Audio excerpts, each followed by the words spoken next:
मम गम बम बधद बधनि निधनि सा शंकरा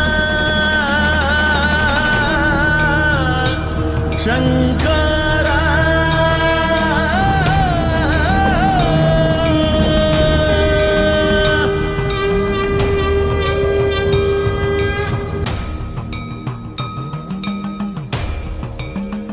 धर्म, अध्यात्म, देश और समाज के ज्वलंत पहलुओं को छूने वाला अद्भुत कार्यक्रम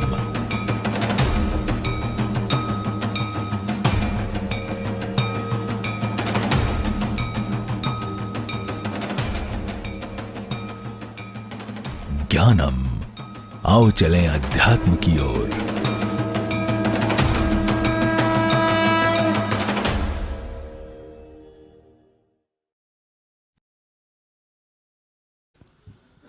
आज जब तक संचालक नहीं आते हैं तब तक मैं ही आप सब लोगों का ज्ञानम परिवार की ओर से हार्दिक स्वागत और अभिनंदन कर देता हूं। आप सब लोग बाहर से भी आए हैं, जयपुर से भी आए हैं, हमारे कुछ भाई रामगढ़ से भी आए हैं, कुछ लोग अलवर से भी आए हैं, महाराष्ट्र श्री अयोध्या से चल के हमको आशीर्वाद देने आए हैं। बेसिकली जो सब्जेक्ट है वो बहुत ही ऐसा सब्जेक्ट है, मुझे लगता है ये विषय आप सबके अंदर जाने वाला विषय है, राजनीति में धर्म और धर्म में राजनीति। आज थोड़ा सा अस्त व्यस्त कार्यक्रम इसलिए चल रहा है क्योंकि एक तो कालीचरण जी महाराज की, कालीपुत्र कालीचरण जी महाराज जिनका शिव तांडव स्रोत आपने सुना होगा और अभी कुछ कह करके दुर्भाग्य से कुछ दिन जेल भी चले गए थे, एकदम पहलवान टाइप के बाबा जी हैं, उनकी फ्लाइट छूट गई थी तो हमारे सब सेशन आगे पीछे हो गए इस कारण से। और जयपुर के यशस्वी सांसद रामचरण जी बोहरा की माता जी गुजर गई तो हमारे बहुत सारे लोग आज वहाँ तीये की बैठक में गए हुए हैं, इसलिए भी हमारे कुछ लोग आगे पीछे चल रहे हैं। अब मूल विषय पे जब तक कोई नहीं आता है तब तक हम तीनों बात शुरू करते हैं। So we have to take it forward. राजनीति में धर्म या धर्म में राजनीति क्या उचित है? तो नीरज अत्री जी बहुत बड़ा काम कर रहे हैं, शोध का, इतिहास पर शोध कर रहे हैं और एकेडमिक इश्यूज पे बहुत बात करते हैं नीरज भाई साहब। जो लोग भी YouTube देखते होंगे और अपने प्रकार के कार्यक्रमों को देखते होंगे जो हमारे हिंदू समाज को जागरूक करने के लिए आवश्यक कार्यक्रम हैं उनको देखते होंगे, वो सब नीरज अत्री जी से परिचित हैं। इसी तरीके से मैं स्वागत करना चाहूँगा हमारी बहन रीमा गौतम जी का। हर साल हर बार हमारे कार्यक्रम में आती हैं, बड़ी वरिष्ठ मीडिया कर्मी हैं, पत्रकार हैं, एंकर हैं और बहुत प्रज्ञावान हैं और पूरा समय देती हैं हमारे कार्यक्रम के लिए। तो बाहर से आने के कारण पहला अधिकार हमारे बड़े भाई नीरज अत्री जी का बनता है, इसलिए मैं नीरज भाई साहब से कहूँगा कि इस पे ओपनिंग कमेंट, अपने ओपनिंग रिमार्क राजनीति में धर्म, धर्म पर राजनीति इस विषय पर दें तो हम फिर इस चर्चा को आगे बढ़ाएं। जी नीरज जी। धन्यवाद जय भाई। सबसे पहले तो जय आहूजा जी का, संतगणों का और ज्ञानम की पूरी टीम का बहुत बहुत आभार कि उन्होंने ये आयोजन किया और मुझे इस योग्य समझा कि इतने ज्ञानवृद्ध लोगों के होते हुए भी मुझे अपनी बात रखने का अवसर दिया है। जो विषय है धर्म में राजनीति और राजनीति में धर्म, तो अभी जो पिछला सत्र था उसमें धर्म की व्याख्या जो वक्तागण थे उन्होंने की और बहुत विस्तार से की उन्होंने। मेरा थोड़ा सा दुर्भाग्य ये कि ना तो मैं धर्म को बहुत अधिक जानता हूँ और ना ही पॉलिटिशियन हूँ, इसलिए पॉलिटिक्स को भी नहीं जानता। लेकिन जब हम इस टॉपिक की बात करते हैं राजनीति में धर्म और धर्म में राजनीति, तो दोनों शब्द अपने आप में बहुत पवित्र हैं। अभी जैसे पिछले सत्र में भगवान राम की बात हो रही थी जिन्हें हमारे देश में राजनीति का आदर्श माना जाता है। उन्होंने वो मानक स्थापित किए जिनके अनुसार आज की हमें राजनीति चलानी चाहिए थी, लेकिन बहुत सारे कारण जिनके कारण वो नहीं चलती है। जब हम राम राज्य की कल्पना करते हैं तो हम उसी राजनीति की बात करते हैं। तो इतना पवित्र और इतना महान शब्द है। ठीक वैसे ही जो धर्म शब्द है, अभी पिछले सत्र में जो संचालन कर रहे थे महोदय, उन्होंने बताया कि हर वस्तु का, केवल जीवित व्यक्ति का ही नहीं, केवल प्राणियों का ही नहीं, हर वस्तु का भी अपना धर्म होता है। तो इतना पवित्र शब्द है ये। तो फिर प्रश्न उठता है कि हम ये चर्चा कर ही क्यों रहे हैं। ये जो जिसे हम एक डिस्टॉर्शन कह सकते हैं, डिस्क्रिपेंसी कह सकते हैं, ये इसलिए आई कि हमने पिछले कुछ दशकों में, कह सकते हैं, धर्म शब्द के अर्थ का अनर्थ कर दिया। जो ऐसी विदेशी विचारधाराएं हैं जिनमें धर्म नाम मात्र को भी नहीं है, जिन्हें आप मजहब या रिलीजन कह सकते थे, हमने उन्हें धर्म कहना आरंभ कर दिया। अब रिलीजन अंग्रेजी भाषा से आता है, मजहब अरबी भाषा से आता है। इन भाषाओं में धर्म का कोई एग्जैक्ट इक्विवेलेंट नहीं है, उसके समानार्थक कोई शब्द नहीं है। तो कुछ लोगों ने अनजाने में या मक्कारी से इन विदेशी मजहबों को, विशेष रूप से इस्लाम को और क्रिश्चियनिटी को, धर्म नाम से संबोधित करना आरंभ कर दिया, और वहां से मुझे लगता है इस तरह की समस्या शुरू हुई है। हमें बीते 100 वर्षों से ये बताया जाता है सर्वधर्म समभाव, ऐसा एक बड़ा भाव हमें खिलाया जा रहा है। अब सर्वधर्म समभाव कभी हो ही नहीं सकता, क्योंकि यदि मैं एक पिता हूं तो मेरा धर्म कुछ अलग होगा, भाई हूं तो अलग होगा, शिक्षक हूं तो अलग होगा, एक देश का नागरिक हूं तो अलग होगा। लेकिन वो जब सर्वधर्म समभाव उन्होंने कहा तो उस समय उनका तात्पर्य ये था कि इस्लाम, क्रिश्चियनिटी, सनातन धर्म ही एक जैसे हैं। और ये जो हमारी ब्रेन वॉशिंग के लिए, हमें भ्रमित करने के लिए इस तरह के जो शब्द बनाए गए, उन्होंने आज हमें विवश किया कि हम इस विषय पर चर्चा करें। और ये दोनों विचारधाराएं, आप इस्लाम देख लें या क्रिश्चियनिटी देख लें, इनका सनातन धर्म से पहली बात तो दूर दूर का कोई संबंध नहीं है। दूसरा, ये दोनों ही पॉलिटिकल आइडियोलॉजीज हैं। यहाँ राजनीतिक विचारधारा नहीं, ये पॉलिटिकल आइडियोलॉजीज हैं जो एक्सपेंशनिस्ट हैं, जिनके अंदर स्वभाव से ही विस्तारवाद छिपा हुआ है। अब विस्तारवाद भी अकेला छिपा होता तो उस पर भी हमें कोई आपत्ति नहीं थी, क्योंकि हम कृणवंतो विश्व आर्यम करने वाले लोग हैं कि हमने पूरे विश्व को आर्य बनाना है। या जब हमारे ही देश से बौद्ध मत का विस्तार हो तो पूरे संसार में फैला हो, तो वहां तक भी कोई आपत्ति नहीं है कि विस्तारवादी होने से कोई विचारधारा बुरी हो जाएगी, ऐसा नहीं है। लेकिन अभी थोड़ी देर पहले जैसे मैंने कहा कि ये दोनों धर्म के नहीं है, अधर्म का प्रतिनिधित्व करते हैं।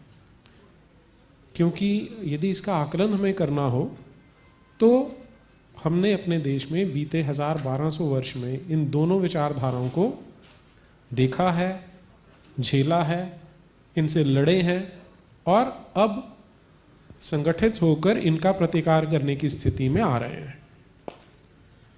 जिस समय इन विचारधाराओं को मानने वाले लोग यहाँ पर सत्ता में आ रहे थे, तो कहने को उनके लिए बहुत बड़े बड़े शब्दों का उपयोग किया जाता है कि वो सुल्तान थे, बादशाह थे, शहनशाह थे।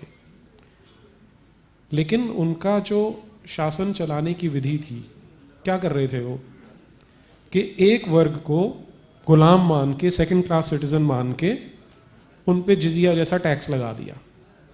अब ये हमारे देश की राजनीति के अवधारणा के बिल्कुल विरुद्ध जाता है कि कोई शासक होकर अपनी प्रजा को अपने बच्चे मानने के बजाय उनका शोषण करना आरंभ कर दे।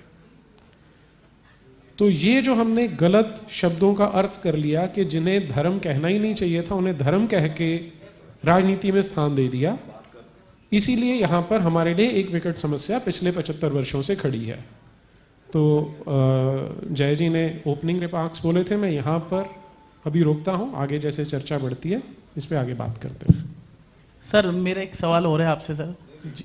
एक बार ओपनिंग रिमार्क ले सवाल जवाब।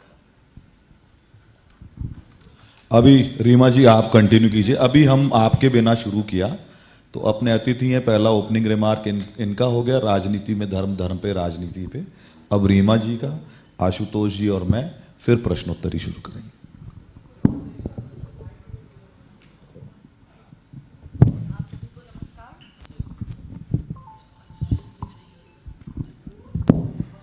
सभी को नमस्कार। ये एक ऐसा विषय है जिससे अक्सर हम बतौर पत्रकार आजकल बहुत ज़्यादा मुखातिब होते हैं, सवालों में रहते हैं और इस पर मंथन भी बहुत ज़्यादा हो रहा है। एक अच्छी बात मुझे ये लगती है कि हर आम आदमी भी आज इस विषय पर चर्चा करना चाहता है, वो जानना चाहता है। लेकिन कहते हैं कि ज्ञान अगर अधूरा हो तो वो आपको दिग्भ्रमित कर देता है। सबसे बड़ी समस्या यही हो रही है। धर्म हमारे मतलब अब ये कहा जा रहा है कि राजनीति में धर्म हो रहा है या आप धर्म में राजनीति लेकर के जा रहे हैं। तो मैं ये कहती हूँ कि भारत के परिप्रेक्ष्य में ये कोई नई बात नहीं है। अगर आप देखें तो हमारे राष्ट्र का निर्माण, हमारे जो राष्ट्र का निर्माण हुआ है उसका आधार धर्म है, हमारी पहचान धर्म है। राष्ट्र चलाने के लिए आपको नीति बनानी पड़ती है और हमने हमेशा धर्म से ज्ञान लिया। हमारी जो नीतियां बनी, जिन नीतियों का निर्धारण हुआ, उसका आधार हमेशा धर्म रहा। तो इसमें कुछ भी ऐसा नया मुझे नहीं लगता कि हमारे धर्म में राजनीति क्यों है या फिर राजनीति में धर्म क्यों है, क्योंकि धर्म को भी जब आप साधु सन्यासियों से आगे लाते हैं, जब आप हमारे धर्म ग्रंथों से आगे आम आदमी के जीवन में एक व्यावहारिक तथ्यों के साथ लेकर के आते हैं, तो उसमें आपको नीति लानी पड़ती है। तो धर्म में स्वाभाविक रूप से नीति भी आ जाती है। और जब आप राजनीति में धर्म की बात करते हैं तो मुझे लगता है बिना राजनीति में धर्म के वो राजनीति दूषित होती है। जिस राजनीति में धर्म नहीं है, क्योंकि धर्म संतुलन सिखाता है, धर्म आपको सिखाता है कि दरअसल करना क्या है, दरअसल उन नीतियों को आगे कहाँ लेकर के जाना है। समाज के अंतिम छोर में जो व्यक्ति है उसे कैसे समाज और राष्ट्र में अपना योगदान देना है, इस बात की जानकारी मिले, उसकी भूमिका सुनिश्चित हो, ये धर्म सिखाता है। तो बिना धर्म के राजनीति असंभव है, अधूरी है और जैसा कि मैंने कहा दूषित है। तो मुझे लगता है इसमें कुछ भी नया या अचंभित करने वाला नहीं है कि आप धर्म में राजनीति की बात करते हैं या राजनीति में धर्म की। हाँ, अब भूमिकाएं क्या होनी चाहिए, क्या थी दरअसल प्रारंभ में, उसका मूल क्या था, उसका सिद्धांत क्या था और अब क्या कर दिया गया है अपनी अपनी सुविधाओं के हिसाब से। रिलीजन ऑफ कन्वीनियंस बना दिया गया है और पॉलिटिक्स ऑफ कन्वीनियंस बना दिया गया है। और जब जो मूल भूमिका है आप उसको कहीं ना कहीं एक ऐसे परिदृश्य में ले जाते हैं जहां सब कुछ हैलुसिनेशन जैसा लगता है और सिर्फ आप कन्वीनियंस की बात करते हैं, तोड़ मरोड़ के पेश करते हैं तथ्यों को, नीतियों को, जो दरअसल कहा गया था, तो मुझे लगता है चीज़ें वैसी ही दिग्भ्रमित करने वाली होती हैं जैसे आज इस तारीख में हो रही है। उसका एक बहुत ही संक्षिप्त मुझे लगता है इशारा दिया आत्रेय जी ने, जो मैंने सुना, और उस पर ही हम आगे बात करेंगे, चर्चा करेंगे, प्रश्नोत्तर जितेश भाई भी करेंगे, तो उसमें शायद उन सवालों के। राजनीति में धर्म और धर्म में राजनीति, मतलब मैं बात करूंगा आपसे आम आदमी वाली, ले मैन अंडरस्टैंडिंग। एक आम भारतीय जो धर्माचार्य भी नहीं है और जो जब पैदा होके बड़ा हुआ 12वीं कक्षा तक पढ़ा, तब तक घर में राजनीति भी नहीं होती थी। तो मैं ऐसा आदमी हूँ, मतलब बेसिक एक घर में लोग कैसे होते हैं, बड़े होते हैं, स्कूल में जाते हैं, वैसा ही। फिर हमारे आदरणीय चाचा जी भी हॉल में ही हैं, श्री ज्ञानदेव आहूजा जी। आपको संघ की योजना से मेवात की एक सीट पे टिकट मिल गया रामगढ़ में। मैं 12वीं क्लास में था तो मुझे बड़ा मन में ये विचार था कि चाचा जी चुनाव लड़ रहे हैं, अब अपन स्कूल में तो कुछ तो कर ही सकते हैं। तो मैं छुट्टी लेके 15-20 दिन इलेक्शन में चला गया। वहां जब रामगढ़ बहुत छोटा सा कस्बा था, तब 1993 की बात है, मुझे जिम्मेदारी मिली, हमारे कार्यालय से 1 किलोमीटर दूर पेट्रोल पंप था, तो जीप के डीजल की पर्ची मुझे दी जाती थी। मैं पर्ची लेके जीप में बैठता था, पेट्रोल पंप पे वो पर्ची जमा कराता था, डीजल डलवा के पैदल पैदल कार्यालय पे वापस आता था, लोगों को देखता, ऑब्जर्व करता हुआ। ऑब्जर्वर मैं बचपन से बहुत अच्छा हूं। तो वहां पे कुछ मेव समाज के, मेव कन्वर्टेड मुस्लिम है। सिकंदर लोदी के समय पूरा बेल्ट है मेवात जो दिल्ली के इस तरफ है, गुड़गांव से अलवर तक, फरीदाबाद तक। तो वो बात करते थे भाई ई कौन आगो, और हमारा तो भाई सीधो मामलो है, पहलो वोट जात लू, जात ना हो तो हाथ लू। तो मेरी और जिज्ञासा बढ़ी, मैंने कहा ये सब कब से हो रहा है यहाँ पे, कैसे हो रहा है, क्या कहानी है यहाँ की। तो पता चला 1985 में कांग्रेस का टिकट एक सोहनलाल जी अरोड़ा को मिला था, बीजेपी का टिकट एक रघुवर दयाल जी गोयल को मिला था। मेव समाज, मुस्लिम समाज उस इलाके का तब भी इतना जागृत था कि उन्होंने निर्दलीय एक अनपढ़ आदमी बनिया खां को चुनाव लड़ाया, और मेवात में एक नारे का जन्म हुआ, पहलो वोट जात लू, यानी वोट देना है सबसे पहले अपनी जात को, और जात ना हो तो हाथ लू, हाथ यानी कांग्रेस को। इतनी जागृति उस समय में 1985 में आ गई थी, जिस समय हिंदू समाज, हिंदुत्व की बात तो छोड़िए, मुंह धोना नहीं सीखा था, हम हिंदू हैं इस नाम पे। ये मेरी लेमैन अंडरस्टैंडिंग है। और एक सीट नहीं, हमारे पूरे मेवात में, चाहे वो हरियाणा का हो चाहे राजस्थान का हो, इसी पैटर्न पे वोटिंग होती है। 98 का एक किस्सा और बताता हूं आपको, धर्म में राजनीति और राजनीति में धर्म, इससे बेहतर आप नहीं समझ सकते। लोकदल, चौटाला लोकदल की एक उम्मीदवार चुनाव लड़ रही थी तिजारा से, और वो भारी भरकम कैंडिडेट थी। उनके साथ पूरा मेव समाज लगा हुआ था, चश्मे का निशान था। हमारी सीट पे कांग्रेस से जुबेर खान लड़ रहे थे चाचा जी के सामने, तो हाथ का निशान था। हमारे बगल वाली सीट से भैरव सिंह जी को जनता दल से जीत के सपोर्ट करने के कारण नसरू खान जी को बीजेपी का टिकट मिला था, वो भी मेव थे, वहां पे कमल का फूल था। और हमारे आगे वाली सीट पे घाट गेट से खड़े होके नगर में जाके माहिर आजाद साहब चुनाव लड़ रहे थे हाथी से, और उसके आगे वाली सीट पे फिर चौधरी तैयब हुसैन लड़ रहे थे कांग्रेस से। एक एक जीप में 4-4 पार्टियों के झंडे मिलते थे, एक गाड़ी में, जैसे ही कॉन्स्टिट्यूंसी चेंज वैसे ही झंडा चेंज। तो पहला वोट जात लू, जात ना हो तो हाथ लू, यहां से हिंदू समाज ने सीखना शुरू किया राजनीति में धर्म, और धर्म में राजनीति को कैसे घुसेड़ा जाता है, और हमारी समझ बनी। और अब बनते बनते हमारी समझ इतनी बन गई कि 2014 में भी हमने बता दिया पहला वोट जात लू, और जात ना हो तो कमल लू, हमने बता दिया भैया। और उससे भी ऊपर, पहला वोट हिंदू को, और दूसरा वोट भी हिंदू को, और तीसरा वोट भी हिंदू को, और हिंदुओं के रिप्रेजेंटेटिव नरेंद्र मोदी हैं तो सारे वोट नरेंद्र मोदी को। अब ये हो सकता है हिंदू समाज में बहुत सारे लोग नरेंद्र मोदी जी के प्रशंसक किन्हीं कारणों से न हो, लेकिन फिर भी हर व्यक्ति में इतना चैतन्य जीवित है कि अपनी बेटी, अपनी संपत्ति, अपने जीवन और अपने स्वतंत्रता की रक्षा के लिए हमारे पास एकमात्र विकल्प उपलब्ध है, नरेंद्र मोदी जी। हम उनके साथ बिना शर्त के खड़े हैं। ऐसे धर्म और राजनीति का पाठ हमको अब्राहमिक्स ने, इस्लामिक समाज ने, मुसलमान समाज ने, मेव समाज ने सिखाया। सीखते सीखते पूरा भारत सीख गया है। वो अर्णव गोस्वामी जी कहते हैं पूछता है भारत, और हम कह रहे हैं आप इतना सिखा रहे हो कि सीखता है भारत, और सीखता ही जा रहा है भारत। तो मूल बात ये समझनी पड़ेगी कि हम लोग ऐसे नहीं सोचते थे, हम सर्वधर्म समभाव में विश्वास रखते थे। क्या हुआ उस सर्वधर्म समभाव का? मेवात में अभी हमारे यहां भाई बैठे हैं रामगढ़ से आए हुए नवल जी, ये कई महीने की जेल काट के आए हैं। एक झूठे गौ तस्कर को इन्होंने पकड़ा, इनके लोगों ने पकड़ा, उस मामले में मुकदमा दर्ज हुआ, और गौ सेवक होके भी, गौपुत्र होके भी जेल काट के आए हैं। तो होता क्या है कि गाय हमारी माता है भाई, आपको कोई समस्या तो नहीं होनी चाहिए, किसी को भी नहीं होनी चाहिए। हिंदू बाहुल्य देश है, आप सिर्फ इसलिए काट के खाओगे क्योंकि हमें पीड़ा होती है, तो सर्वधर्म समभाव कैसे होगा? आप हमको वड़ा पाव मत बेचो ये प्लीज। आपको अगर हमसे भाईचारा करना है तो आपको ये साबित करना पड़ेगा कि भाईचारे में हम चारा नहीं है, हम भी बराबर के भाई हैं। अगर आप भाई हो, हम चारा हैं, तो कैसे भाईचारा होगा? ये समझना पड़ेगा अपन को। जो मूलभूत बात है कि राजनीति में धर्म मुस्लिम पर्सनल लॉ बोर्ड बना के किसने घुसाया? तो फिर आज कांग्रेस की क्या दुर्गति है।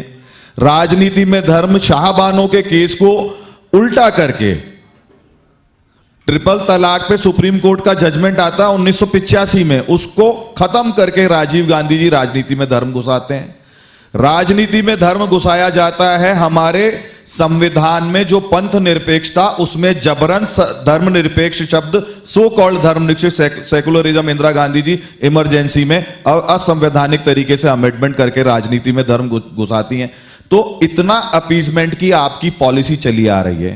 राजस्थान भी एक इसका अभूतपूर्व उदाहरण है। हमारी माननीय वसुंधरा जी ने डेवलपमेंट को लेके बहुत काम किए, बहुत अच्छे काम किए, लेकिन वसुंधरा जी का अपीजमेंट यहां भारतीय जनता पार्टी को भी ले डूबा और उनकी सरकार को भी ले डूबा। ये बहुत सारे प्रज्ञावान लोग सत्य जानते हैं। तो हिंदू समाज अब कैसे रिएक्ट करता है? हिंदू समाज रिएक्ट ऐसे करता है कि वसुंधरा जी नहीं समझ में आ रही है तो 2018 में चलो okay tata bye bye. Modi ji समझ में आ रहे हैं तो वही राजस्थान है, सिर्फ 5 ही महीने बाद 25 की 25 सीटें मोदी जी को दे देता है।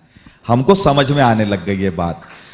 Now we know the power of our vote और परसेप्शन की पावर हमको समझ में आती है। तो राजनीति में धर्म जिसने घुसाया अब ये उन पे बैकफायर कर रहा है, उन पे पलट के पड़ रहा है। ये उन लोगों को समझना चाहिए। और अगर वास्तव में मुस्लिम और ईसाई हमारे साथ सर्व धर्म संभाव की बात करना चाहते हैं तो उनको अपनी 2000 साल पुरानी या 1400 साल पुरानी थ्योरीज छोड़नी पड़ेंगी। वहां पे जो ऐसी बातें आपके चीजों में लिखी हुई हैं उनको आपको बदलने जितना साहसी होना पड़ेगा। लेकिन अगर आप नहीं बदलोगे तो आप मेरी व्यक्तिगत स्वतंत्रता को चुनौती दे रहे हो। तो मुझे मेरी बच्ची प्यारी है, मुझे मेरी स्वतंत्रता प्यारी है, मुझे मेरा धर्म प्यारा है, मुझे मेरा देश प्यारा है। इसलिए राजनीति में धर्म तो भैया तुमने घुसा दिया है। अब नेक्स्ट लेवल पे हिंदू लेके जा रहे हैं और राजनीति में धर्म आप जिस लेवल पे लेके आए हो ये यहां से आगे ही जाने वाला है। अब ये गाड़ी पीछे नहीं जाएगी। तो अपने आप को आप इवॉल्व कीजिए। हम तो लगातार अपने आप में परिवर्तन ला रहे हैं और इवॉल्व हो रहे हैं। बस इतना ही कहना चाहूंगा ओपनिंग नोट के तौर पे। आगे मुझे लगता है हमारे आशुतोष भाई का एक ओपनिंग रिमार्क आना चाहिए। प्लीज आशुतोष जी। वंदे मातरम। पहले तो ये विषय बड़ी अजीब सी बात है। मुझे बताइए, हम भारत के लोग यहां बैठे हैं, धर्म के बगैर राजनीति कैसे संभव है? अधर्म की राजनीति करेंगे? धर्म से हट करके कैसे कोई भी मनुष्य, कोई भी नीति चल सकती है? हर नीति में धर्म है। धर्म का अर्थ पहले समझना पड़ेगा ना। ये राहुल गांधी जी को तो समझ में शायद आएगा नहीं। धर्म के 10 लक्षण। सत्य अगर मैं बोलता हूं तो मैं धार्मिक हूं। अगर मैं परोपकार कर रहा हूं, दया कर रहा हूं तो मैं धार्मिक हूं। धर्म के 10 लक्षण जानिए तो समझ में आ जाएगा कि मैं धर्म के रास्ते पे चलता हूं। तो राजनीति धर्म से अलग कैसे हो सकती है? धर्म से विमुख कैसे हो सकती है? कैसे किसी आदमी को आप अधर्म पे चलने को कह सकते हो? इसलिए राजनीति में सदैव धर्म था, है और भारत में रहेगा। इससे अलग कभी हो नहीं सकता। लेकिन सबसे महत्वपूर्ण बात यह है कि समर्थ गुरु रामदास जब साथ में बैठते थे, आज यहां स्वामी बैठे हैं, आज धर्म यहां है, तो साथ में वो शिवाजी को मार्गदर्शन देते थे। हमेशा धर्म का नियंत्रण रहता था राजनीति में। इसीलिए राजनीति नियंत्रित शब्दों में, नियंत्रित नीति के अंदर चलती थी। यह भारत की पहचान थी। लेकिन समय रहते रहते वो अधर्म की तरफ चलना शुरू हो गई और आज भी धर्म का नियंत्रण आवश्यक है। आपको एक उदाहरण बताऊं जय भाई, कि जब अश्वमेघ यज्ञ होता था तो अश्वमेघ यज्ञ में राजा जब यज्ञ करता था संपूर्ण राज्य को जीतने के लिए, तो वो यज्ञ में पुरोहित साथ में बैठता था, धर्म का प्रतिनिधि। तो फिर उस यज्ञ में हमेशा वो बोलता था राजा बीच में, अदंडयोमी अदंडयोमी अदंडयोमी, मुझे कोई दंड नहीं दे सकता, मैं अश्वमेघ जा रहा हूं। तो उतनी बार धर्म का दंड उठा करके उसकी पीठ में धीरे से थपथपाता था वो पुरोहित और कहता था, धर्म दंडयोसी धर्म दंडयोसी धर्म दंडयोसी, यानी धर्म तुझे दंड दे सकता है, भूलना मत कभी राजन। तो कैसे आप राजनीति में से धर्म हटा दीजिएगा, कैसे अधर्म चाहेंगे? मैं थोड़ा सा इस पर इंटरवीन करना चाहूंगा और बहुत सारे उदाहरण है, तो मैंने एक छोटा सा आपको कमेंट अपनी तरफ से दिया। आशुतोष जी, आपसे ही सवाल स्टार्ट कर देता हूं। योगी उत्तर प्रदेश के मुख्यमंत्री हैं, ऐसे बहुत से धर्मगुरु राजनीति में भी हैं और धर्म में भी हैं। तो सनातन धर्म को बढ़ावा देने में उनका योगदान कैसे देखते हैं आप? जी बिल्कुल। पहले आपने एक कमेंट दिया था, कि धर्म की जब भी बात आती है तो उस समय सर्वधर्म समभाव की बात आती है। भारत में सर्वधर्म समभाव शब्द जानबूझ के नैरेटिव लिखा गया। भारत में सदैव से सर्वधर्म सम आदर भाव था। सर्वधर्म समभाव करना एक नैरेटिव को लिखना था।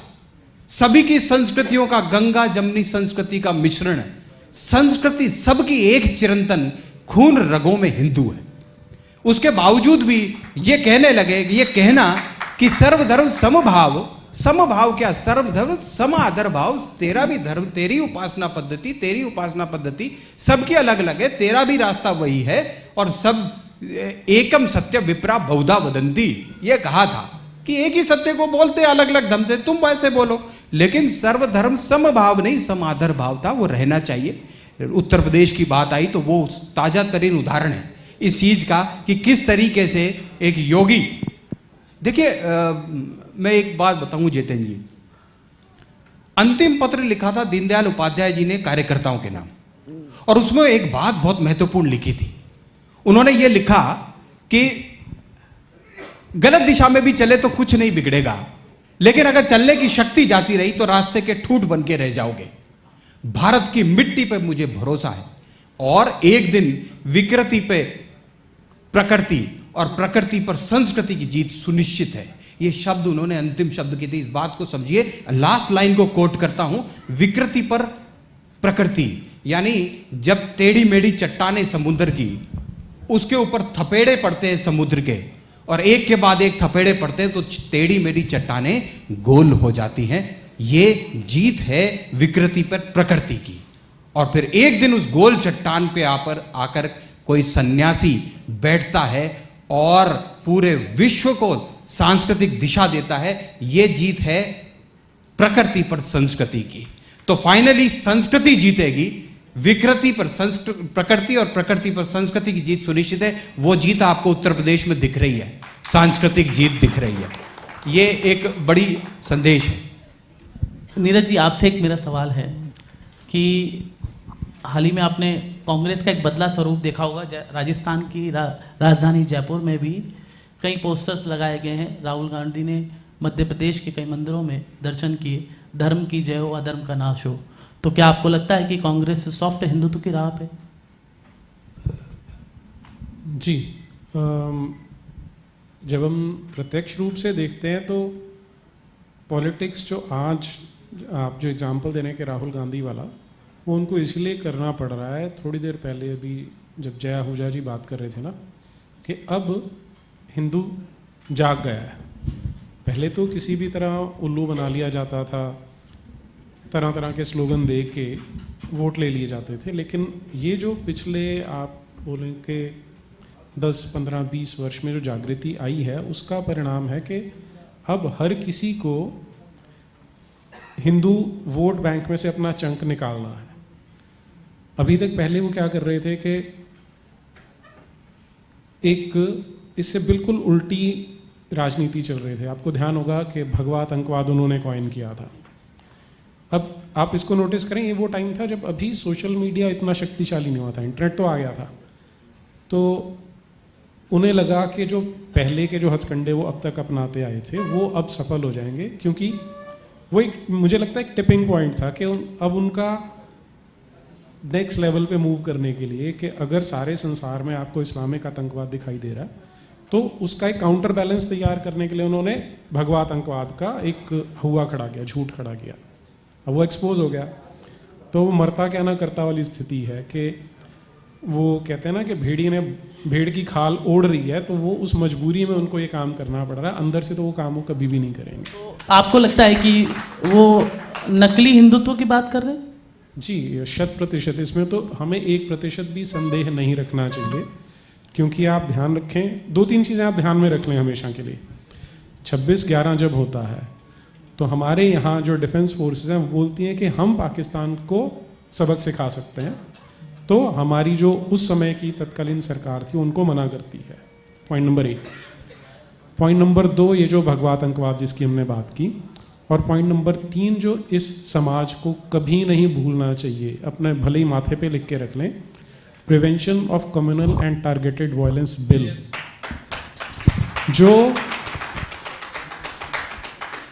जो यूपीए सरकार लेके आ रही थी, उसका केवल एक ही उद्देश्य था कि जो ये अनफिनिश्ड एजेंडा है, आज हम ये जितनी डिस्कशन करें ना कि अब्राहमिक रिलीजन्स की, आप इसका बिल्कुल मूल देखिए, जो रीमा जी ने भी कहा कि सेकुलरिज्म शब्द क्यों घुसड़ा, जो जय भाई बोल रहे थे।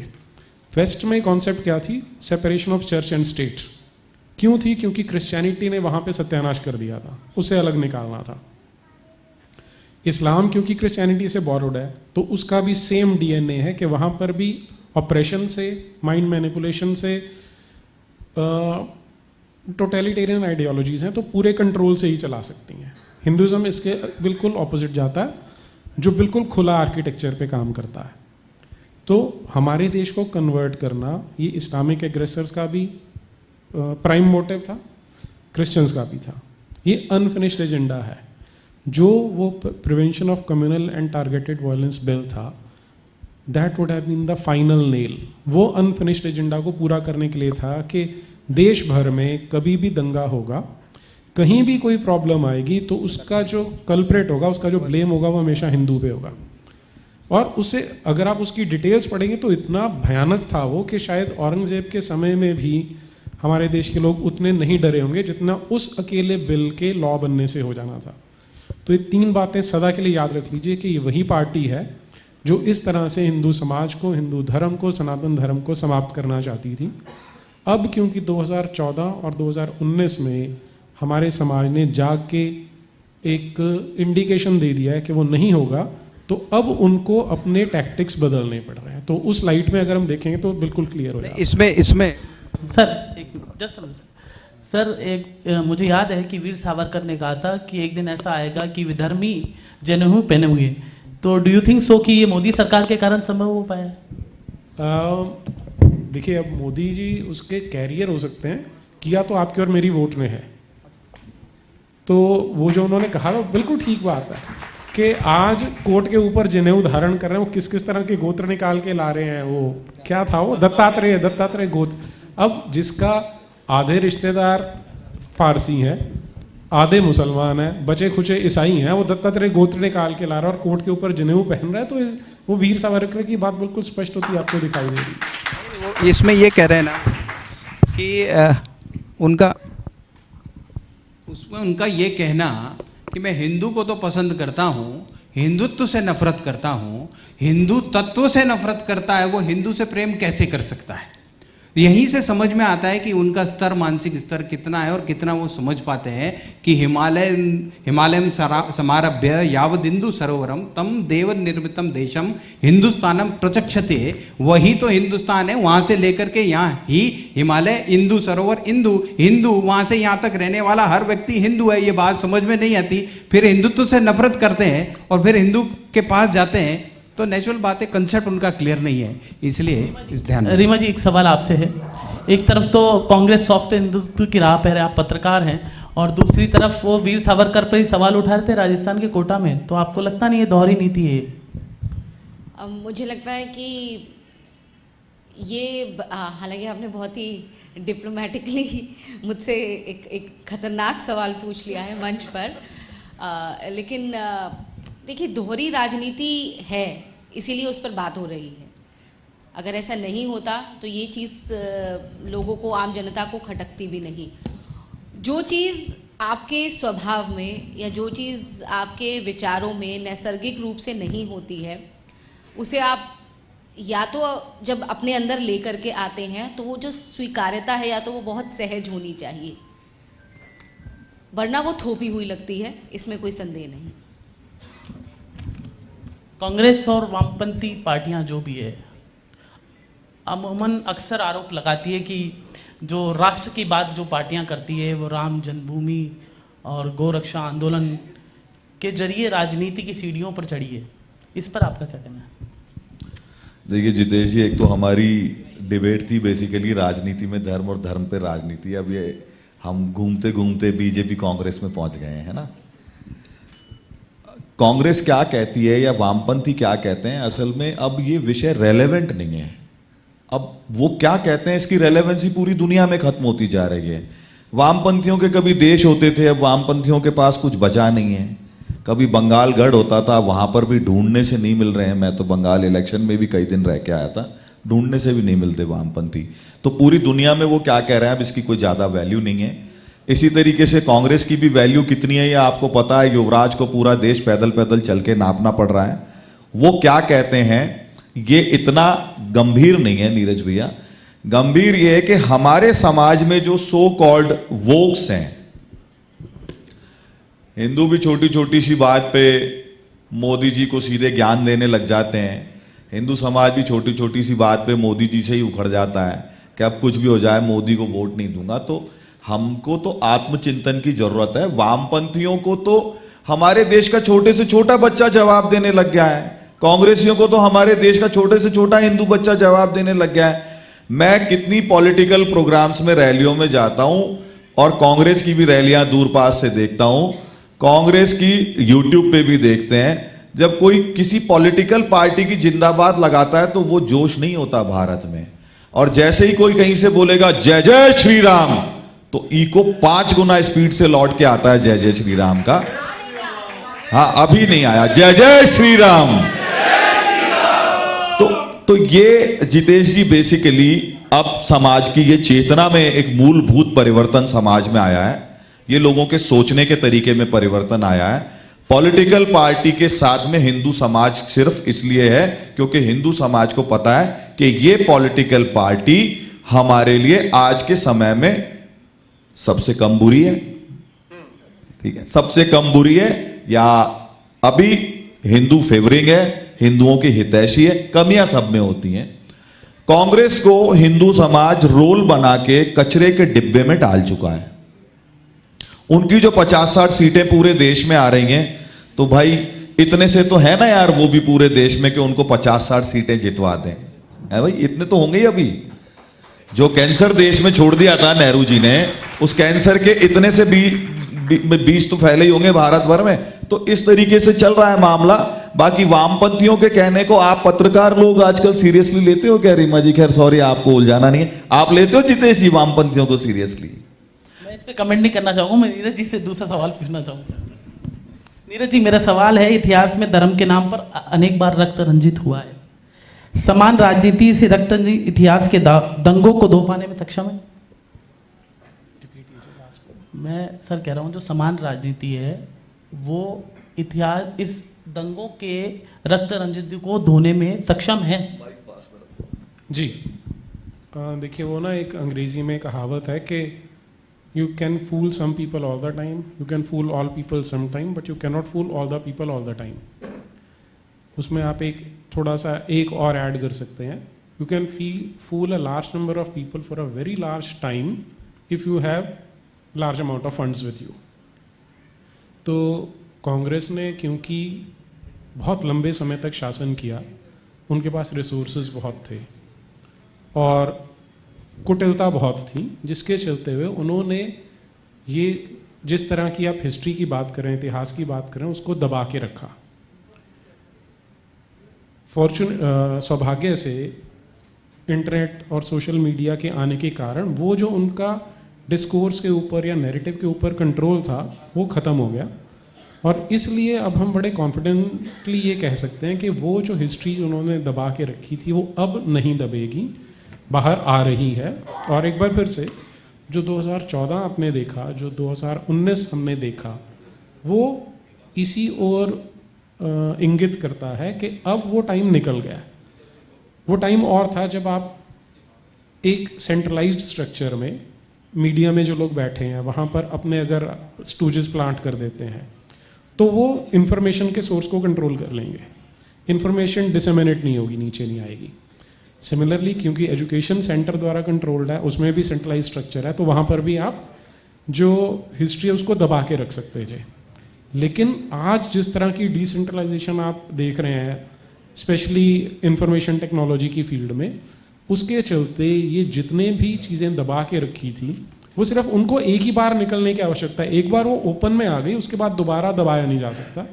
तो शॉर्ट में कहें तो वो जितनी भी हिस्ट्री थी वो दबी नहीं रहेगी, वो बाहर वैसे काफ़ी सारी आ चुकी है, जो बच गई है वो और आने वाली है। मेरा एक सवाल और है आपसे कि 2014 के बाद धर्म में राजनीति और राजनीति में धर्म कितना बदलाव देखने को मिला आपको? हाँ, कितना बता, देखिए इसमें ना मैं इसका जवाब देना चाहूंगा बीइंग ए पॉलिटिकल पर्सन। देखो जितेश जी, आप आए उससे पहले हमारी एक राउंड हो चुका था, तो आप कह रहे हो 2014 के बाद क्या बदलाव देखने को मिला, यही क्वेश्चन है आपका? हाँ, देखो वो खेल रहे थे 1947 से, वो एक तरफा 1947 से खेलते चले आ रहे थे। हमारा नंबर अब आया है, हमारा नंबर अब आया है, ये हम सब ने मिलके 2014 में पूरी दुनिया को बताया है। ये अंतर है, वही वो खेल रहे थे, उनका ही उनका चल रहा था। और बहुत सारे मित्रों को मैंने उस समय देखा है। आशुतोष भाई, धार्मिक लक्षित हिंसा निरोधक बिल, पीसीबीटी बिल, जिसकी नीरज भैया बात कर रहे थे, उस बिल के बारे में मैं और ओमेंद्र जी बड़ा डिस्कशन करते थे। तो ये कहते थे यार या तो सरदार बन जाते हैं या जैन बन जाते हैं। फिर बोलते यार अपन तो लड़ाकू लोग हैं, अपन सरदार बन जाते हैं। आपकी भाभी जैन है, यहीं बैठी है हमारे बीच में ही, तो मैं इनको बोलता था जैन बनना ज्यादा आसान है, ससुराल के हो जाएंगे, क्योंकि इस देश में हिंदू बन के रहना संभव नहीं था। उस बिल ने इंटेलेक्चुअल हिंदू, जो थोड़ा सा प्रबुद्ध समझदार पढ़ा लिखा व्यक्ति था, उसके मन में चेतना लाई और उसके मन के बदलाव को संत महात्मा लोगों का उसमें योगदान रहा, मनीषियों का योगदान रहा, बुद्धिजीवियों का योगदान रहा, और अंतिम छोर पे बैठे हुए हिंदू को भगवान महादेव के प्रसाद इंटरनेट के माध्यम से हम सब लोग समझा पाए, वहां तक पहुंच पाए। तो ये भगवान महादेव ने जो चमत्कार किया ना जितेश जी, इंटरनेट, जिसके कारण नीरज अत्री, जय आहूजा जैसे लोग मिल जाते हैं, जानते नहीं होते फिर भी मित्र हो जाते हैं, भाई हो जाते हैं। हमारे वैभव सिंह जी बैठे हैं, उस करामात को जीते हैं, ये रोज डिफेंसिव ऑफेंस के ओनर हैं चैनल के। तो ये करामात जो हुई है, भगवान महादेव का प्रसाद आया है, उसके बाद हमारा नंबर आ गया है। ये इंपॉर्टेंट बात है इसके अंदर, जो मुझे लगता है। तो अब तो अपन सबका नंबर है, अपन बढ़िया खेलेंगे आगे तक। 50 साल तो अपने को भी मिलने चाहिए, है ना? 50 साल तो अपने होने चाहिए आगे के, उसके बाद देखेंगे फिर क्या करना है। 50 साल तो चलते हैं यहां से। आशुतोष पंत जी, मेरा एक सवाल आपसे भी, धर्म में राजनीति, राजनीति में धर्म, हर और सोशल मीडिया पे एक चर्चा है कि हर मस्जिद में मंदिर देखना ठीक नहीं है। इस पर आपका क्या कहना है? क्या आपको लगता है कि हर मस्जिद में ही मंदिर है, ऐसा नैरेटिव बनाया जा रहा है? नहीं नहीं, देखिए पहले एक बात क्लियर कर लें हम सब लोग, एक और धर्म है राष्ट्र धर्म। राष्ट्र धर्म सर्वोपरि होना चाहिए कि नहीं होना चाहिए, इसमें किसी को संशय नहीं है ना। राष्ट्र धर्म जो 2014 के बाद आया है, जब मेरा देश का प्रधानमंत्री अपनी पहचान के रूप में कोई भी मॉन्यूमेंट नहीं लेके जाता, गीता लेके जाता है, गीता भेंट करता है, यहां से राष्ट्र धर्म पता चलता है। आपकी भारत की जो संस्कृति है वही राष्ट्र धर्म है, और उसको ऊपर लाने का जो भाव 2014 के बाद में आया है, वो सबसे महत्वपूर्ण बात है। लेकिन राजनीति में धर्म और धर्म की राजनीति, वो विषय जो आता है, वो सबसे बड़ा राष्ट्र धर्म का बात है। और आपका प्रश्न एक बार रिपीट करेंगे जितेंद्र जी? आपने जो प्रश्न पूछा था एक बार रिपीट करेंगे?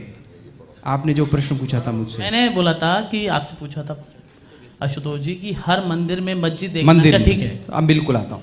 तो देखिए, राष्ट्र धर्म सबसे पहले, लेकिन जब मैं ये कहता हूँ, जब श्री गुरु जी के पास एक व्यक्ति गया कि सर, मैं माधवराव सदाशिवराव गोलवलकर जी की बात कर रहा हूँ, संघ के द्वितीय सर संघ चालक जी, उनके पास एक व्यक्ति मुसलमान गया कि सर मैं हिंदू बनना चाहता हूँ।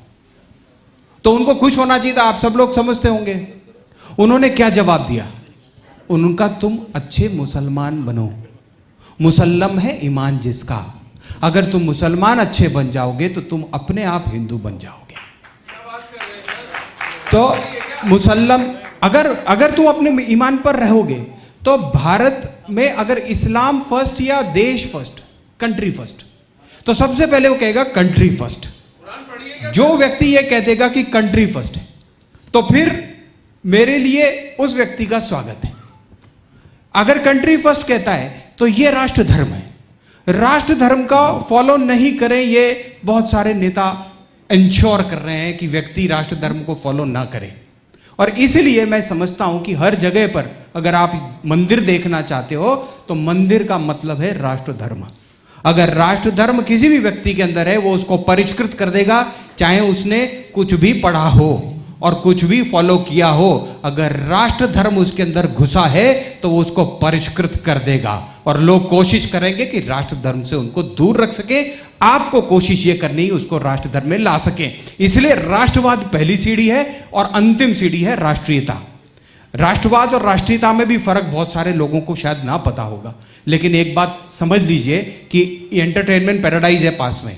ईपी के अंदर कुछ लोग बैठे हुए थे, 8-10 लड़के इंजीनियरिंग कॉलेज के, और आगे कश्मीर का एक भटका हुआ नौजवान वहां आ गया, जिसे सो कॉल्ड भटका हुआ लोग कहते हैं, वो वहां आ गया। शुरू हुआ, सबसे पहले हमें पता है कि जनगण मन आता है, राष्ट्रगान आता है, वो खड़ा नहीं हुआ तो सारे के सारे इंजीनियरिंग कॉलेज के लड़के उसको घेर के खड़े हो गए कि खड़ा होता है कि नहीं होता। बोले तेरे को खड़ा होना पड़ेगा राष्ट्र के सम्मान में। मेरी मर्जी मेरा मन, कि नहीं मैं राष्ट्र धर्म को नहीं मानता, कि तुझे मानना पड़ेगा। जबरदस्ती उसने कहा आज तो पिटाई होगी, इसलिए वो खड़ा हो गया। और उसके बाद राष्ट्रगान खत्म हुआ, सब बैठ गए।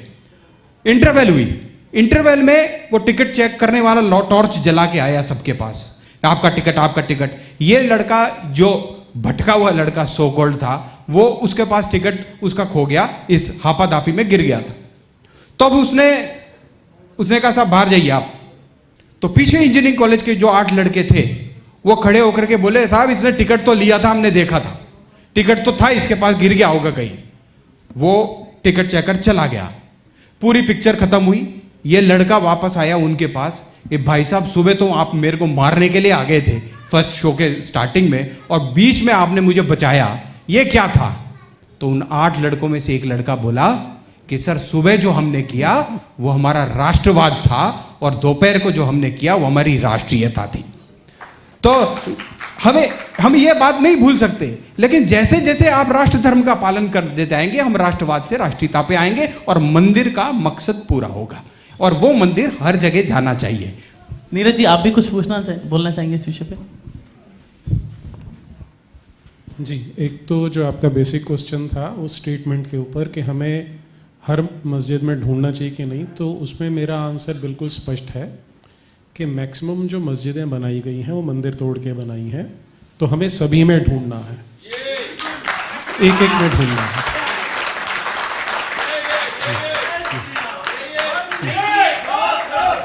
कुरान, आपने कुरान पढ़ी है?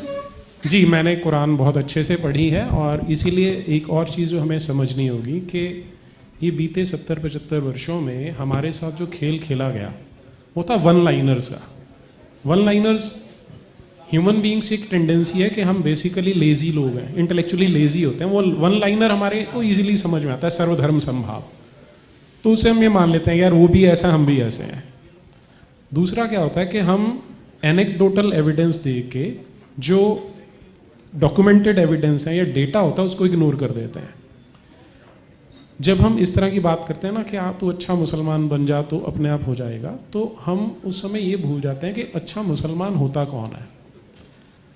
हम अपनी जो हिंदू वाली सोच होती है कि एक अच्छा हिंदू कौन होगा, जो एक अच्छा मनुष्य होगा, जो आप मंदिर के बाहर खड़े हो जाइए शाम को जब आरती हो रही होती है, उसमें हम क्या बोलते हैं, विश्व का कल्याण हो, प्राणियों में सद्भावना हो। अब आप धर्म की जय हो, धर्म का नाश हो, ये सिर्फ चार छोटी छोटी चीजें हैं कि प्राणियों में सद्भावनाओं की बात करें। हम केवल ह्यूमंस की भी बात नहीं कर रहे, सारे प्राणियों की बात कर रहे हैं। और फिर जब विश्व की बात कर रहे हैं तो उसमें हम पूरे जड़ चेतन पूरे विश्व की बात करते हैं। अब आप मस्जिद के बाहर खड़े हो जाइए तो क्या बोलते हैं, ला इलाहा इल्लल्लाह मोहम्मद रसूल अल्लाह, और उनकी किताब खोल के पढ़ लीजिए तो उसमें हम सब के लिए नफरत भरी हुई है। कुरान आप अगर पढ़ेंगे तो उसमें नफरत भरी है। जो एक बच्चा मुसलमान के घर पैदा हो गया उसमें उसकी कोई गलती नहीं है, वो बच्चे की तो उसमें कोई गलती नहीं, उसे आप क्या सिखाते हैं उस पर डिपेंड करता है कि वो अच्छा बनेगा या बुरा बनेगा। अगर आप उसे बचपन से एक ऐसी किताब पढ़ाते हैं, अब इस पे ध्यान दीजिएगा एक एक स्टेप पे, कि एक गॉड है जो 7वें आसमान पे बैठा है। 7 आसमान होते नहीं कोई, 7वें पे बैठा है। वो ऐसा गॉड है, वो इतना कमज़ोर है कि वो अपनी बनाई ह्यूमैनिटी से डायरेक्टली बात नहीं कर सकता, उसे उसके लिए एक बिचौलिया चुनना पड़ता है, जिसे वो पैगंबर बोलते हैं। वो मैसेज डायरेक्टली उसे भी नहीं देता, वो देता है एक फरिश्ते को, फरिश्ता देता है पैगंबर को, पैगंबर देगा बाकियों को। और उसमें अब इसको आप साइंटिफिकली एनालाइज नहीं कर सकते, या करेंगे तो आप एक ही कंक्लूजन पे पहुंचेंगे कि इसमें गप भरी हुई है, ये झूठ है। लेकिन आप उसका कंटेंट पढ़ के देखिए, क्या बोलते हैं कि जहां हो उनकी गर्दनें उड़ा दो, जहां काफिर मिल जाए उसको मार दो। तो ये नफरत उसमें भरी हुई है। और इसमें अगला प्रॉब्लम कहाँ आता है, जो बोलते हैं कि काफिर किसको बोला, तो उसमें आजकल काफ़ी कंफ्यूज करने की कोशिश करते हैं कि जो किसी भी सुप्रीम गॉड को नहीं मानता उसे काफिर कहते हैं। ये सब भ्रामिक वो मिस इन्फॉर्मेशन है, और इसके शिकार केवल हिंदू होते हैं। अगर काफिर की डेफिनेशन देखनी है तो इस्लाम की सुप्रीम अथॉरिटी कौन है? कुरान है। कुरान का चैप्टर नंबर 98 खोल लीजिए, उसकी 6ठी आयत स्पष्ट करती है कि काफिर कौन है? अहले किताब और मुशरिक। अहले किताब यानी जिनके पास एक किताब है, विच मीन्स बाइबल और तोरा। तो काफिर कौन हो गए? जो क्रिश्चियंस हैं वो भी काफिर हो गए, और जो ज्यूज हैं वो भी काफिर हो गए। मुशरिक कौन है? जो किसी को शरीक करता है। शरीक, अब ये शब्द ये मीडिया वाले ज़्यादा जानते हैं कि प्रधानमंत्री ने वहाँ जाके शिरकत की, वहाँ जाके शरीक हुए। शरीक यानी पार्टिसिपेट। तो अगर आप बोल रहे हैं ईश्वर अल्लाह तेरो नाम, तो आपने ईश्वर को अल्लाह के साथ शरीक बना दिया। इस पे कुरान क्या बोलती है? बिल्कुल स्पष्ट है कि सबसे बड़ा क्राइम है किसी भी मुसलमान के लिए, और इसे शिर्क कहा जाता है। जो ये 7th हेवन पे बैठा हुआ गॉड है, इमेजिनरी गॉड अल्लाह नाम का, ये बाकी सारे क्राइम माफ कर सकता है, मर्डर, लूट, रेप को भी माफ कर सकता है, लेकिन शिर्क को माफ नहीं कर सकता। अब कुरान का डेफिनेशन क्या है अच्छे मुसलमान का? काफिर का हो गया। अच्छा मुसलमान कौन है? जो तब तक लड़ेगा जब तक किताल करेगा। अब किताल शब्द कत्ल से बनता है, तो यानी लड़ना है मारने के लिए, जब तक के सारे इस अल्लाह नाम के गॉड को मानना शुरू नहीं कर देते, तो ये होगा अच्छा मुसलमान। तो हम सबको ये सोचना चाहिए कि हमें अच्छे मुसलमान नहीं चाहिए, क्योंकि अच्छा मुसलमान हुआ है जो किताल और जिहाद करता है। तो आपका कहना है मुसलमान अच्छे बुरा कुछ नहीं, मुसलमान देखिए ना, बड़ा क्लियर है। मुसलमान कौन है? जो कुरान को मानेगा, जो अल्लाह को मानेगा, जो पैगंबर को, जो मोहम्मद को पैगंबर मानेगा। अब पैगंबर मोहम्मद उनका आइडियल है। उसने क्या किया? आजकल काफ़ी चर्चा हुई है वैसे इसकी पिछले कुछ दिनों में, लेकिन उसने किया क्या कि लोगों को लूटा, कारवां लूटे, एक किताब बनाई जिसमें ये नफरत लिखी गई है, जिसने कहा कि तुम अगर काफिरों की बेटियां उठा लेते हो तो तुम्हारे लिए माले गनीमत है। आप कल्पना कर सकते हैं। और इसे हमने धर्म बोल के, इसे माइनॉरिटी बोल के हमने कॉन्स्टिट्यूशन में इसको बचा लिया। मतलब सबसे बड़ी हमारे देश में ट्रेजेडी हमारी ये हुई पिछले 75 वर्षों में। तो जो आप कह रहे थे, आपके क्वेश्चन का आंसर ये है कि मुसलमान की डेफिनेशन बिल्कुल क्लियर है। तो अगर उसकी डेफिनेशन ये है कि वो अपनी किताब के अकॉर्डिंग चलेगा, वो अल्लाह का कलाम है और उसमें मुझे मारना है, तो मेरा फंडामेंटल राइट है अपने आप को बचाने का, तो वो अच्छा मुसलमान मेरे लिए खतरनाक है। और मेरे कॉन्स्टिट्यूशन के अकॉर्डिंग, मेरे राइट्स के अकॉर्डिंग उसकी जगह कहाँ है? जेल में या 2 गज जमीन के नीचे होनी चाहिए। नीरज जी, ये बात तो आप जो कह रहे हैं वो अलग बात है। मैं चर्चा का विषय ये भी है कि डीएनए एक है, और हमारे राजस्थान के जहाँ बैठे हैं आप, मेवात के अंदर भी धर्मांतरण कराया गया जो आज मुस्लिम है। इस पर आपका क्या विचार है? फिर तो सारे गलत थोड़ी हो जाएंगे। जी देखिए, पहली चीज डीएनए एक है। इसमें एक और आता है, हमारी जो बॉलीवुड मूवीज हैं वो बोलते हैं कि खून you know what is going on. हाँ जी, हाँ अकॉर्डिंग, लेट हिम स्पीक। जी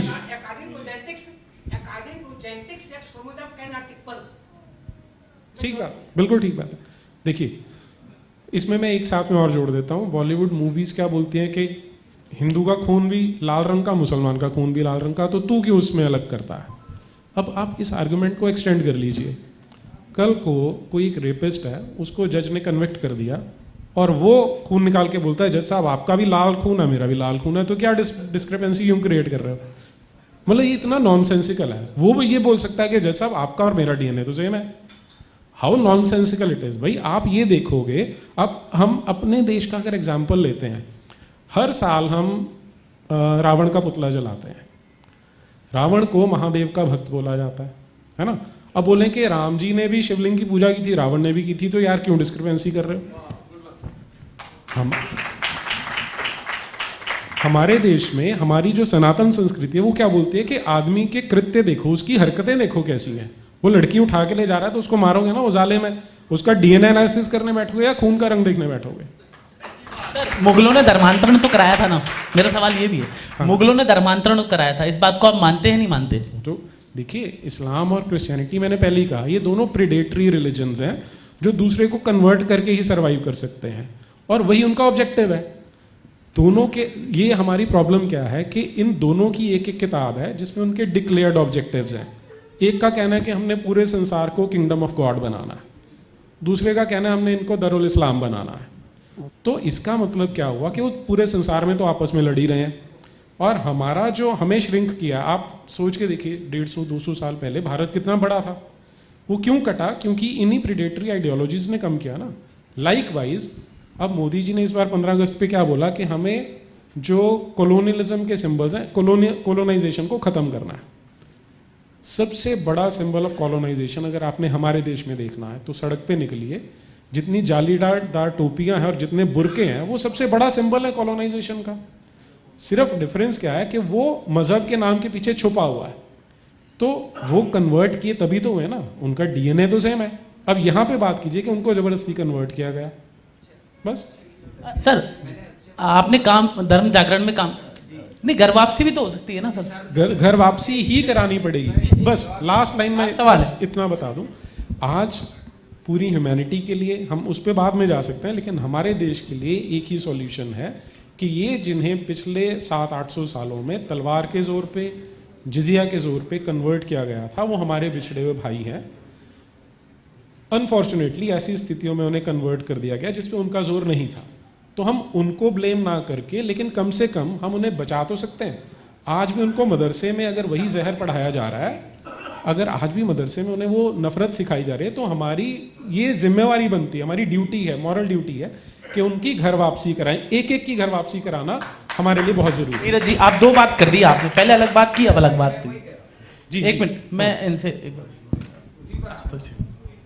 जब आपको बोला कि अच्छा, तो अब आपके वो बिल्कुल उस जगह पर आ गए बात को, तो नेचुरल बात है, हमें सोल्यूशन के लिए बैठे हैं ना, हम किसी सोल्यूशन पे कंक्लूजन करना चाहिए। तो एक बहुत बड़ी बात है, किसी व्यक्ति को परिष्कृत करना है, उसको परिष्कृत करने का कोई तरीका और कोई फार्मूला तो होना चाहिए ना।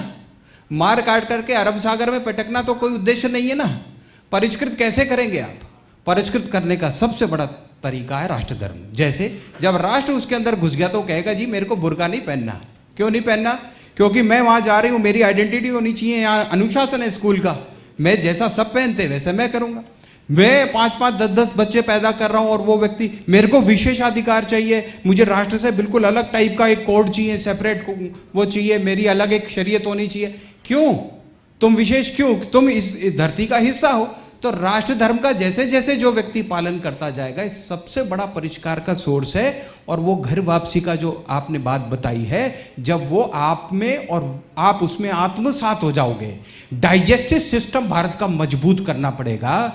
जब वो आत्मसातीकरण हो जाएगा तो राष्ट्र धर्म का पालन सब लोग करेंगे। और वही जो आप अलग अलग तरीके से कॉमन सिविल कोड से प्रारंभ कीजिए, लेकिन अंत तो वो राष्ट्रीयता में होगा, और वो अच्छा शब्द का मतलब वही है। ठीक है, मैं जय जी आपसे जानना चाहूँगा कि हर मंदिर में मस्जिद ढूंढने वाली बात पर आपका क्या सोच है? इतिहास को जितना ओमेंद्र जी जैसे लोग, मेरे जैसे लोग खंगाल रहे हैं, तो उसमें ये बातें तो निकल के आती हैं। एक आदमी उज्बेकिस्तान से चलता है और चलता चलता भारत में आता है, भारत में आकर के इब्राहिम लोदी को हराता है, फिर वो आगरा जीत लेता है, उसका नाम बाबर था। ऐसी कौन सी आफत आई पड़ी थी कि एक पूरी की पूरी प्लाटून, एक पूरी की पूरी ब्रिगेड अपने एक जनरल को राम मंदिर तोड़ने के लिए भेजता है? स्पष्ट इतिहास है ना। तो देखिए क्या है जितेश जी प्रॉब्लम, कि हम किसी समय हमारे घर में लाठी कमजोर पड़ गई। गांव में बोलते हैं लाठी, भाई एक घर में कितनी लाठी है, उसमें सामने वाले के पास 50 लाठी थी, उसके पास तोप भी थी, उसके साथ बंदूक भी थी। वो आया और उसने हमारे खेत पे कब्जा कर लिया, मरे भी कटे भी जैसे तैसे बच भी गए। तो यार खेत तो मेरा ही था ना, तो यार मैं अपना खेत भी वापस नहीं लूंगा क्या? मेरे पोते लेंगे, मेरे पड़पोते लेंगे, चीज तो मेरी है भाई। हम अपनी चीजें रिक्लेम करने की बात कर रहे हैं भैया, हम किसी से कुछ लेने की बात थोड़ी कर रहे हैं। जो हमारा था वो हमें चाहिए। अब क्या है, इवॉल्व हो रहा है समाज, इवॉल्व हो रहा है। पहले बोलते रहे साहब राम मंदिर चाहिए, राम मंदिर चाहिए, राम मंदिर चाहिए, राम मंदिर चाहिए। अच्छा भैया तो नहीं देंगे, तो 6 दिसंबर 1992 हो गया। तब से ज्यादा जागरूक समाज है। तो मैं तो मंचों पे भी बोलता हूं मेवात में कि सौगंध राम की खाई थी, हमने मंदिर अवध में बना दिया, और सौगंध राम की खाते हैं हम काशी मथुरा आएंगे और वहां भी भव्य मंदिर बनाएंगे। हमारे हैं यार, हम आपको आपकी चीजें नहीं खोस रहे आपसे, हम अपनी चीज। काशी विश्वनाथ में नंदी जी अगर प्रतीक्षा कर रहे हैं और बाबा प्रकट हो रहे हैं तो मना कर दोगे? नहीं है। केशव राय मंदिर को तोड़ करके वहां ईदगाह बना दी गई, वो शूल की तरह चुभती नहीं है क्या? मैं तो मथुरा जाता ही नहीं हूं, देख के दुख होता है। तो वापस नहीं लेंगे क्या भाई? हम किसी का सामान नहीं मांग रहे, हम तो अपनी चीजें रिक्लेम करने की बात कर रहे हैं, अधिकार है हमारा। तो इसको ऐसे दब के, छुप के, ढक के और रैप करके और इसको ऐसे सोफिस्टिकेटेड वे में क्यों बोलना है? हमको चाहिए वापस, मुल्तान तक भी वापस चाहिए। मां काली और मां महिषासुर मर्दिनी काबुल और कंधार में है, चाहिए तो एक दिन वो भी वापस। अब समय कितना लगेगा ये समय बताएगा। 200-400 साल इसमें लग गए, 150 साल 200 साल उसमें भी लग जाएंगे, कोई बात नहीं, वेट कर लेंगे। हम नहीं करेंगे, हमारे पोते करेंगे, पड़पोते करेंगे। हाँ, हमारे को निपटना होता तो हमारी जिंदगी में 2014 नहीं आया होता, ये पक्का है। और उसके बाद में आप आंख में आंख डालना तो सीख ही गए हो, बात करना भी सीख गए हो। वो हमारे बाबा का, मोदी जी का मूड थोड़ा ऊपर नीचे हो जाता है तो हवाई जहाज भी भेज देता है। अभी 1-2 दिन से चीनियों की चाउमीन बन रही है बॉर्डर पे, और राहुल गांधी यहाँ पे आके कह रहा है कि हमारी सेना अरुणाचल में मार खा रही है। ओ भैया, सेना मार नहीं खा रही है, तुम्हारे लखनऊ से तुम्हारी पार्टी मार खा रही है। नीरज जी, आपसे अंतिम सवाल, अंतिम दौर में चल रहे हैं। अंतिम सवाल ये है कि राजनीति, धर्म अब बहुसंख्यक समाज के लिए रीढ़ बन चुका है, क्या आपको ऐसा लगता है? रीढ़ बन चुका है। देखिए, धर्म तो किसी भी समाज के लिए रीढ़ होना ही धर्म चाहिए, क्योंकि धर्म नहीं होगा तो अधर्म होगा फिर। और जिन अधर्मों को हम धर्म के नाम पे झेलते आ रहे हैं, और हमारे बिछड़े भाई जिनको झेल रहे हैं, हमारा दायित्व ये बनता है कि उन्हें वापस लेके आएं, उनका शुद्धिकरण करें, उनकी घर वापसी कराएं। ये हमारे, केवल हमारे देश के लिए नहीं। अच्छा, इसमें एक चीज़ और है, कभी अब हम क्या करते हैं कि हम धर्म को भी संकुचित करने लग जाते हैं। जब हम राष्ट्र की बात कर रहे हैं तो कौन सा राष्ट्र? जो आज का राष्ट्र है, या जैसे जया जी ने बोला कि हमें कंधार भी लेना है, हमें जो अखंड भारत था हमें वो लेना है, वो भी लेना है। लेकिन उस समय हम कृणवंतो विश्वम आर्यम को क्यों भूल जाते हैं? अगर उन दोनों के ऑब्जेक्टिव्स हैं कि हमने दरुल इस्लाम बनाना है, हमने किंगडम ऑफ गॉड बनाना है, तो हमारी ये दृढ़ प्रतिज्ञा होनी चाहिए कि हमने पूरे संसार को आर्य बनाना है। उसमें राष्ट्र नहीं, हमने पूरे संसार को आर्य बनाना है। क्योंकि आर्य का अर्थ क्या है? कि जिसके नोबल डीड्स हैं, जिसकी जो कार्यशैली है, जो उसका सोच विचार है वो अच्छा है, जो आचार विचार है वो शुद्ध है, तो पूरे संसार का होना चाहिए। हम उसमें भी कहीं पर भी संकुचित मानसिकता ना लाते हुए ये सोच के चलें कि हमने एक समग्र दृष्टि रखनी है। जो मैं थोड़ी देर पहले कह रहा था कि जो हम रोज अपने मंदिरों में बोलते हैं, विश्व का कल्याण हो। विश्व का कल्याण तब तक नहीं होगा जब तक इस संसार में ऐसी पुस्तकें हैं जिनका कहना है कि हम अच्छे हैं और बाकी सब बुरे हैं, और वो वाजिबुल कत्ल हैं, हम उनकी लड़कियां उठा सकते हैं, हम उन्हें सेक्स स्लेव बना सकते हैं। जब तक ऐसी एक भी किताब संसार में एग्जिस्ट करती है, आप सोच सकते हैं कि संसार पीसफुल रहेगा। तो हमें इन आइडियोलॉजीज को खत्म करने की आवश्यकता है। पहचाने कि जो इनके विक्टिम है, आज हम जिन्हें मुसलमान या क्रिश्चियन भी बोलते हैं, वो मैक्सिमम इन आइडियोलॉजीज के या इनकी क्लर्जी के विक्टिम हैं। हमें इस तरह से देखना पड़ेगा, उनको ह्यूमैनिटेरियन ग्राउंड पे देखना पड़ेगा कि जब हम इनकी घर वापसी करा रहे हैं, जब हम इनका शुद्धिकरण कर रहे हैं, तो हम उनका भी भला कर रहे हैं और अपने समाज का और पूरे विश्व का कल्याण कर रहे हैं, जो हम रोज बोलते हैं अपने मंदिरों में। जी जी, एक सवाल और है। गजेंद्र सिंह जी आने वाले, समय है ही नहीं अपने। आप कंक्लूड कर दो, आप कंक्लूसिव रिमार्क सर, एक अंतिम सवाल है सर। हाल ही में बिहार के अंदर पीएफआई का टेरर मॉड्यूल पकड़ा, इसको आप किस तरह से देखते हैं? इसमें कोई हैरानी की बात नहीं है, वो हमें पहले ही पता है कि उनका डिक्लेयर्ड ऑब्जेक्टिव है। ये तो वो बाहर निकल आया, जैसे ना वार्डरोब माल फंक्शन बोलते हैं, कि वो दिखाई देगा, अदरवाइज तो वो काम कर ही रहे थे। हमें कोई हैरानी नहीं होनी चाहिए, सिर्फ हमें सचेत हो जाना चाहिए कि वो अपने काम में लगे हुए हैं। तो जो आर्य सनातन संस्कृति वाले लोग हैं, क्या वो अपना काम पूरा कर रहे हैं, ये हमें सोचने की आवश्यकता है। इस पे मैं एक लाइन जोड़ देता हूं। वो पीएफआई का मॉड्यूल आया था 2047 का, कि 2047 में हमको इस पूरे देश को कब्जे में लेके कैसे खा लेना है। मैं इस पे सहमत नहीं हूं। मेरे जैसे कई सारे स्कॉलर्स की स्टडी है कि ये आंखों में धूल झोंकने का प्रयास था। असल में वो समय बहुत उनकी दृष्टि से निकट है, वो 2026-27 में ही है। तो ऐसे धूल झोंकने वाले आइडियाज के 47, अब हिंदू क्या सोचेगा कि 2047 तक तो अपन सेफ है, इतना टाइम नहीं मिलेगा। जो होना है अभी 2-4 साल में हिसाब किताब आगे पीछे करके बराबर हो जाएगा।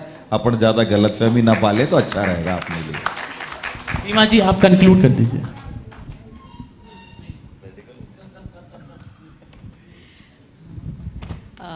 मैं विषय के साथ ही कंक्लूड करना चाहूँगी कि राजनीति में धर्म या धर्म में राजनीति, तो हम उस धर्म से आते हैं, सनातन धर्म से आते हैं, जहाँ राजनीति, अगर मैं ये कहूँ कि हमारे जो इष्ट थे श्री राम या श्री कृष्ण, श्री राम मुझे लगता है कि विश्व के ब्रह्मांड के सबसे पहले सोशल इंजीनियर रहे हैं। तो राजनीति क्या होती है ये हमने अपने ईश्वरों से ही सीखी है, और इसलिए हम उसे उसी परिप्रेक्ष्य में आगे लागू करना जानते हैं, जीवन में सही तरीके से लागू करना जानते हैं, और इसमें कोई त्रुटि भी नहीं लगती है। उन्हें जब प्रेम आया तो उन्होंने प्रेम किया, उन्हें जब क्रोध आया तब उन्होंने समुद्र को सुखा दिया। यही हमारे श्री कृष्ण ने भी किया। और गीता मुझे लगता है ब्रह्मांड का, जीवन का पहला संविधान है। संविधान हम अब पढ़ते हैं, लेकिन गीता जो है इस ब्रह्मांड का संविधान है। तो राजनीति हमारे राष्ट्र के लिए तो राजनीति शुरू से ही है, हमारे डीएनए में है। उस लिहाज से राजनीति और धर्म का जो एक परफेक्ट कॉम्बिनेशन है, अब उसे अगर कोई दूषित करेगा तो उसे रिपरकशन में क्या मिलेगा, उसको इस चीज़ के लिए तैयार भी रहना चाहिए। बहुत बहुत धन्यवाद। धन्यवाद आप सभी का। और ये सेशन तय नहीं था मेरा, लेकिन उसके बावजूद भी मैंने कोशिश की कि प्रश्न मेरे क्वेश्चंस के थ्रू कुछ निकल के सामने आए, और सभी का धन्यवाद। अब मैं कुछ लोगों को बुलाना चाहूँगा। रीमा, हाँ, सम्मान करवा दीजिए सबका, वक्ताओं का। नमस्कार। ये एक माइक दे दो।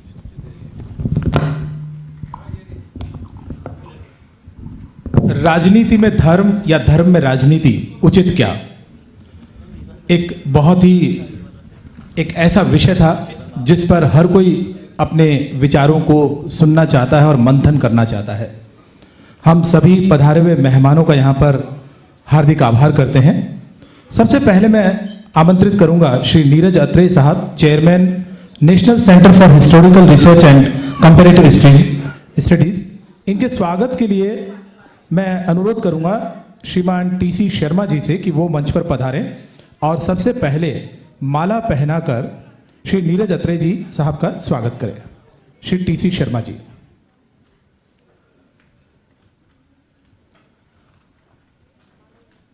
जोरदार तालियां बजनी चाहिए हमारे इन सभी मेहमानों के लिए।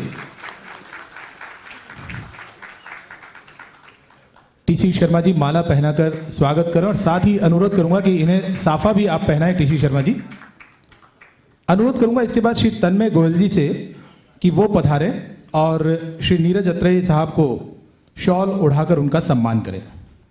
श्री तन्मय गोयल जी।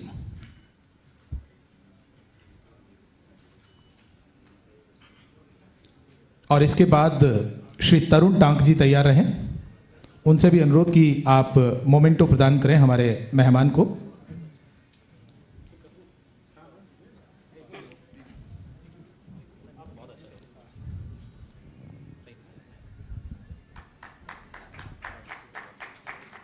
स्वागत की इस परंपरा का जोरदार तालियों से स्वागत होना चाहिए।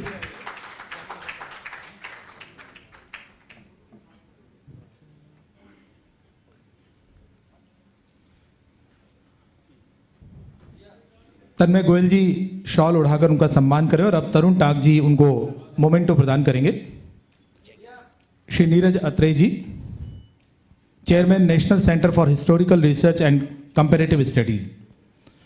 अगले मेहमान हमारी हैं श्रीमती रीमा कपूर जी, वरिष्ठ मीडिया कर्मी। मैं अनुरोध करूंगा संध्या जी से कि वो मंच पर पधारें और रीमा कपूर जी का माला पहनाकर और स्वागत करें उनका। संध्या जी।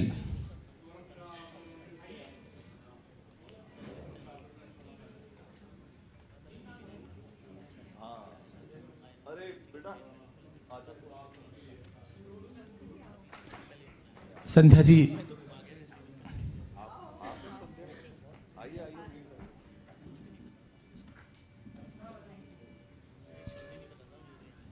माला पहनाकर रीमा कपूर जी का स्वागत। जोरदार तालियां बजनी चाहिए, वरिष्ठ मीडिया कर्मी हैं। इसके बाद गायत्री जी से अनुरोध है, गायत्री जी से अनुरोध है कि वो पधारें और उन्हें शॉल भेंट करें। उसके बाद ऐश्वर्या चौहान जी तैयार रहें, वो रीमा कपूर जी को मोमेंटो भेंट कर उनका स्वागत करेंगे। ऐश्वर्या चौहान जी।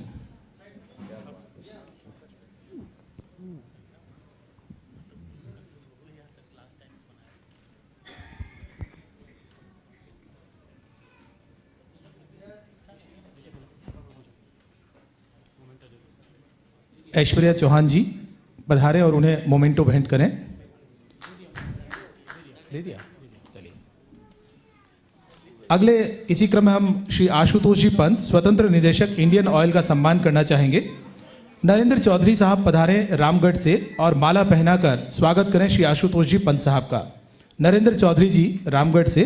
और उसके बाद हम अनुरोध करेंगे राजकुमार जी अलवर से कि वो भी आए और श्री आशुतोष जी पंत साहब का शॉल उड़ाकर सम्मान करें।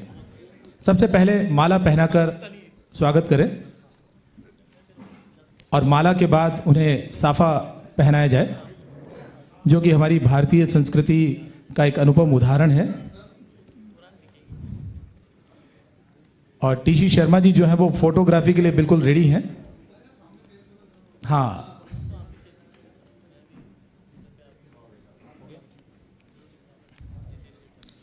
और अब मोमेंटो के लिए राजेंद्र जी मूर्तिकार रामगढ़ से अनुरोध है कि वो भी पधारें।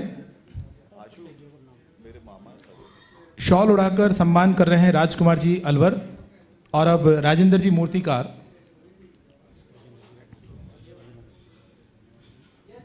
हमारे मंत्री महोदय गजेंद्र सिंह शेखावत साहब कुछ ही देर में आने वाले हैं। और इस सम्मान समारोह के बाद जो अभी हमने बातचीत की, राजनीति में धर्म या धर्म में राजनीति उचित क्या है, इसके लिए हम 10 मिनट का एक ब्रेक लेंगे ताकि जो विचार अभी हम लोगों ने यहाँ पर सुने उनको हम मंथन कर सकें। तो 10 मिनट का एक छोटा सा ब्रेक है, उसके बाद हम आपसे फिर मुखातिब होते हैं। धन्यवाद। हाँ, एक